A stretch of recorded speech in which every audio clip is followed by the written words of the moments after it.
The Wind in the Willows by Kenneth Grahame. Chapter 7. The Piper at the Gates of Dawn.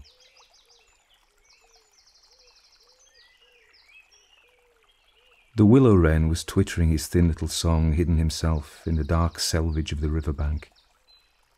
Though it was past 10 o'clock at night, the sky still clung to and retained some lingering skirts of light from the departed day, and the sullen heats of the torrid afternoon broke up and rolled away at the dispersing touch of the cool fingers of the short midsummer night.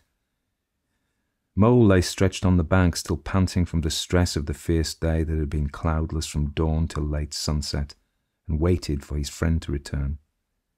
He had been on the river with some companions, leaving Water Rat free to keep an engagement of long standing with Otter, and had come back to find the house dark and deserted, and no sign of Rat, who was doubtless keeping it up late with his old comrade. It was still too hot to think of staying indoors, so he lay on some cool dock leaves and thought over the past day and its doings, and how very good they had all been. The rat's light footfall was presently heard approaching over the parched grass. "Oh, the blessed coolness," he said, and sat down, gazing thoughtfully into the river, silent and preoccupied. "You stayed to supper, of course," said the mole presently. "Simply had to," said the rat. "They wouldn't hear of my going before. You know how kind they always are. And they made things as jolly for me as ever they could, right up to the moment I left. But I felt a brute all the time, as it was clear to me they were very unhappy, though they tried to hide it. Mole, I'm afraid they're in trouble. Little Portly is missing again, and you know what a lot his father thinks of him, though he never says much about it." "What, that child?" said the mole lightly. "Well, suppose he is. Why worry about it? He's always straying off and getting lost, and turning up again. He's so adventurous. But no harm ever happens to him. Everybody hereabouts knows him and likes him, just as they do old Otter, and you may be sure some animal or other will come across him and bring him home back again all right. Why, we found him ourselves miles from home, and quite self-possessed and cheerful." "Yes, but this time it's more serious," said the rat gravely. "He's been missing for some days now, and the otters have hunted everywhere, high and low, without finding the slightest trace, and they've asked every animal to for miles around, and no one knows anything about him. Otter's evidently more anxious than he'll admit. I got out of him that young Portly hasn't learned to swim very well yet, and I can see he's thinking of the weir. There's a lot of water coming down still, considering the time of the year, and that place always had a fascination for the child. And then there are, well, traps and things, you know. Otter's not the fellow to be nervous about any son of his before it's time, and now he is nervous. When I left, he came out with me, said he wanted some air, and talked about stretching his legs, but I could see it wasn't that. So I drew him out and pumped him and got it all from him at last. He was going to spend the night watching by the ford. You know the place where the old ford used to be in bygone days, before they built the bridge." "I know it well," said the mole. "But why should Otter choose to watch there?" "Well, it seems that it was there he gave Portly his first swimming lesson," continued the rat, "from that shallow gravelly spit near the bank, and it was there he used to teach him fishing, and there young Portly caught his first fish, of which he was so very proud. The child loved the spot, and Otter thinks that if he came wandering back from wherever he is, if he is anywhere by this time, poor little chap, he might make for the ford he was so fond of, or if he came across it he'd remember it well and stop there and play perhaps. So Otter goes there every night and watches, on the chance, you know, just on the chance." They were silent for a time, both thinking the same thing, the lonely heart-sore animal crouched by the ford, watching and waiting the long night through, on the chance. "Well, well," said the rat presently, "I suppose we ought to be thinking about turning in," but he never offered to move. "Rat," said the mole, "I simply can't go and turn in and go to sleep and do nothing, even though there doesn't seem to be anything to be done. We'll get the boat out and paddle upstream. The moon will be up in an hour or so, and then we'll search as well as we can. Anyhow, it'll be better than going to bed and doing nothing." "Just what I was thinking myself," said the rat. "It's not the sort of night for bed anyhow, and daybreak isn't so very far off. And then we may pick up some news of him from the early risers as we go along." They got the boat out, and the rat took the sculls, paddling with caution. Out in midstream there was a clear narrow track that faintly reflected the sky, but wherever shadows fell on the water from bank, bush or tree, they were as solid to all appearance as the banks themselves, and the mole had to steer with judgment accordingly. Dark and deserted as it was, the night was full of small noises, song and chatter and rustling, telling of the busy little population who were up and about plying their trades and vocations through the night till sunshine should fall on them at last and send them off to their well-earned repose. The water's own noises, too, were more apparent than by day, its gurglings and cloops more unexpected and near at hand, and constantly they started at what seemed a sudden clear call from an actual, articulate voice. The line of the horizon was clear and hard against the sky, and in one particular quarter it showed black against the silvery climbing phosphorescence that grew and grew. At last, over the rim of the waiting earth, the moon lifted with slow majesty, till it swung clear of the horizon and rode off, free of moorings, and once more they began to see surfaces, meadows widespread and quiet gardens, and the river itself from bank to bank all softly disclosed, all washed clean of mystery and terror, all radiant as by day, but with a difference that was tremendous. Their old haunts greeted them again in other raiment, as if they had slipped away and put on this pure new apparel, and come quietly back, smiling as they shyly waited to see if they would be recognized again under it. Fastening their boat to a willow, the friends landed in this silent silver kingdom, and patiently explored the hedges, the hollow trees, the runnels and their little culverts, the ditches and dry waterways. Embarking again and crossing over, they worked their way up the stream in this manner, while the moon, serene and detached in a cloudless sky, did what she could, though so far off, to help them in their quest, till her hour came and she sank earthwards reluctantly, and left them, and mystery once more held field and river. Then a change began slowly to declare itself. The horizon became clearer, field and tree came more into sight, and somehow, with a different look, the mystery began to drop away from them. A bird piped suddenly and was still, and a light breeze sprang up and set the reeds and bulrushes rustling. Rat, who was in the stern of the boat while Mole sculled, sat up suddenly and listened with a passionate intentness. Mole, who with gentle strokes was just keeping the boat moving while he scanned the banks with care, looked at him with curiosity. "It's gone," sighed the Rat, sinking back in his seat again. "So beautiful and strange and new. Since it was to end so soon, I almost wish I had never heard it, for it has roused a longing in me that is pain, and nothing seems worthwhile but just to hear that sound once more and go on listening to it forever. No, there it is again," he cried, alert once more. Entranced, he was silent for a long space, spellbound. "Now it passes on, I begin to lose it," he said presently. "Oh, Mole, the beauty of it! The merry bubble and joy, the thin, clear, happy call of the distant piping, such music I never dreamed of, and the call in it is stronger even than the music is sweet. Row on, Mole, row, for the music and the call must be for us." The Mole, greatly wondering, obeyed. "I hear nothing myself," he said, "but the wind playing in the reeds and rushes and osiers."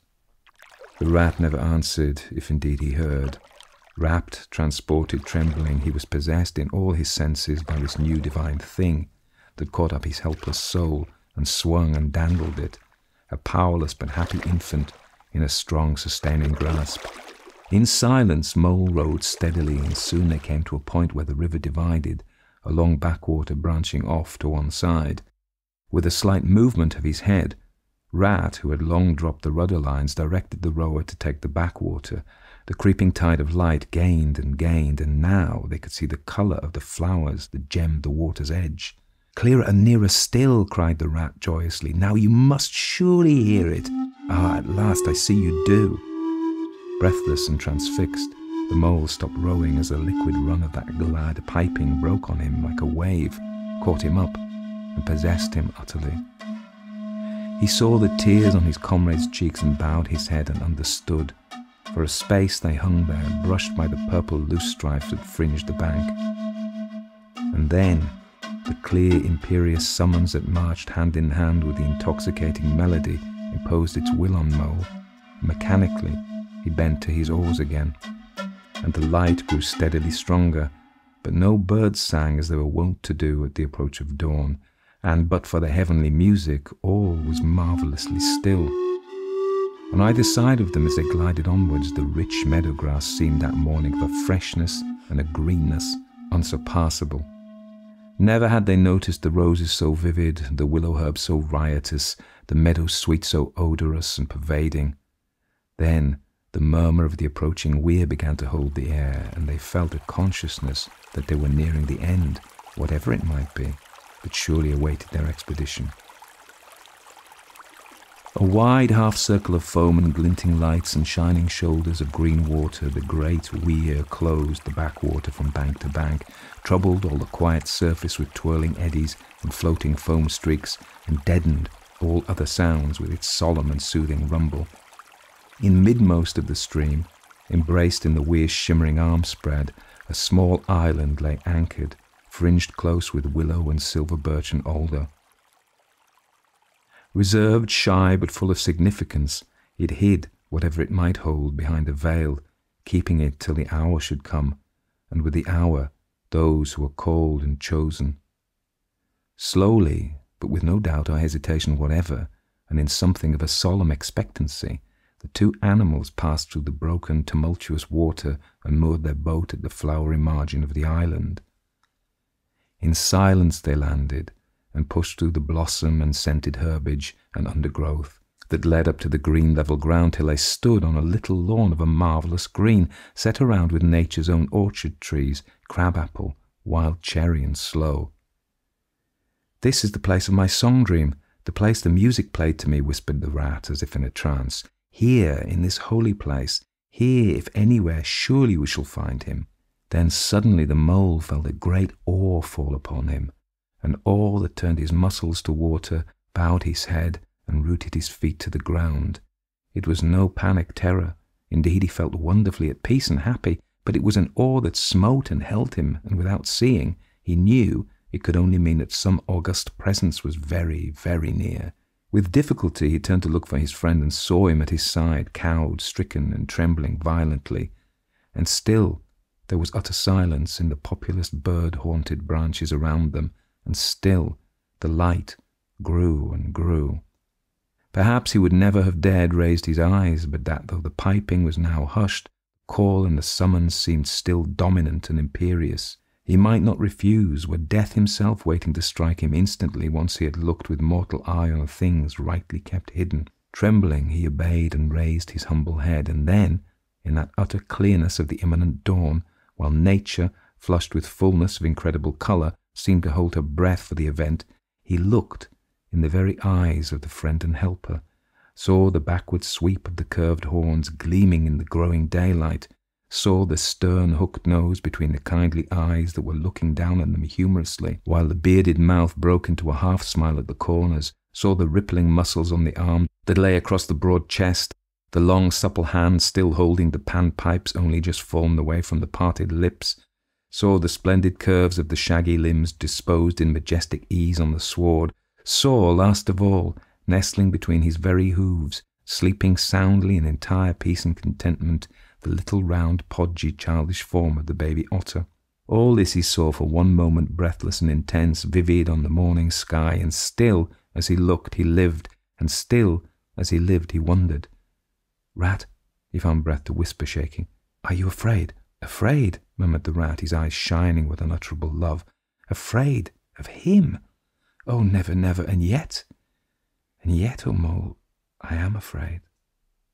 Then the two animals crouching to the earth bowed their heads and did worship. Southern and magnificent, the sun's broad golden disk showed itself over the horizon facing them, and the first rays shooting across the level water meadows took the animals full in the eyes and dazzled them. When they were able to look once more, the vision had vanished, and the air was full of the carol of birds that hailed the dawn. As they stared blankly in dumb misery, deepening as they slowly realized all they had seen and all they had lost, a capricious little breeze, dancing up from the surface of the water, tossed the aspens, shook the dewy roses, and blew lightly and caressingly in their faces.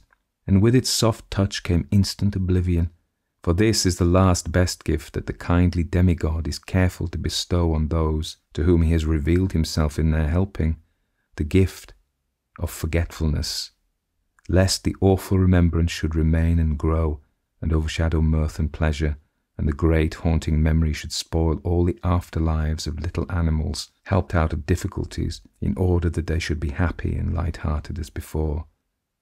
Mole rubbed his eyes and stared at Rat, who was looking about him in a puzzled sort of way. I beg your pardon, what did you say, Rat? He asked. I think I was only remarking, said Rat slowly, that this was the right sort of place, and that here, if anywhere, we should find him. And look! Why, there he is, the little fellow! And with a cry of delight, he ran towards the slumbering Portly. But Mole stood still a moment, held in thought, as one wakens suddenly from a beautiful dream, who struggles to recall it and can recapture nothing but a dim sense of the beauty of it. The beauty. Till that too fades away in its turn, and the dreamer bitterly accepts the hard, cold waking and all its penalties. So Mole, after struggling with his memory for a brief space, shook his head sadly and followed the Rat. Portly woke up with a joyous squeak and wriggled with pleasure at the sight of his father's friends, who had played with him so often in past days. In a moment, however, his face grew blank, and he fell to hunting round in a circle with pleading whine, as a child that has fallen happily asleep in its nurse's arms and wakes to find itself alone and laid in a strange place, and searches corners and cupboards and runs from room to room, despair growing silently in its heart. Even so Portly stretched the island and searched, dogged and unwearying, till at last the black moment came for giving it up and sitting down and crying bitterly. The Mole ran quickly to comfort the little animal, but Rat, lingering, looked long and doubtfully at certain hoof marks deep in the sward. Some great animal has been here, he murmured slowly and thoughtfully, and stood musing, his mind strangely stirred. Come along, Rat, said the Mole. Think of poor Otter waiting up there by the ford. Portly had soon been comforted by the promise of a treat, a jaunt on the river in Mr. Rat's real boat, and the two animals conducted him to the water's side, placed him securely between them in the bottom of the boat, and paddled off down the backwater. The sun was fully up by now and hot on them. Birds sang lustily and without restraint, and flowers smiled and nodded from either bank, but somehow, so thought the animals, with less of richness and blaze of colour than they seemed to remember seeing quite recently somewhere. They wondered where. The main river reached again, they turned the boat's head upstream towards the point where they knew their friend was keeping his lonely vigil. As they drew near the familiar ford, the Mole took the boat in to the bank, and they lifted Portly out and set him on his legs on the towpath, gave him his marching orders, and a friendly farewell pat on the back, and shoved out into midstream. They watched the little animal as he waddled along the path contentedly and with importance, watched him till they saw his muzzle suddenly lift and his waddle break into a clumsy amble as he quickened his pace with shrill whines and wriggles of recognition. Looking up the river, they could see Otter start up, tense and rigid, from out of the shallows where he crouched in dumb patience, and could hear his amazed and joyous bark as he bounded up through the osiers onto the path.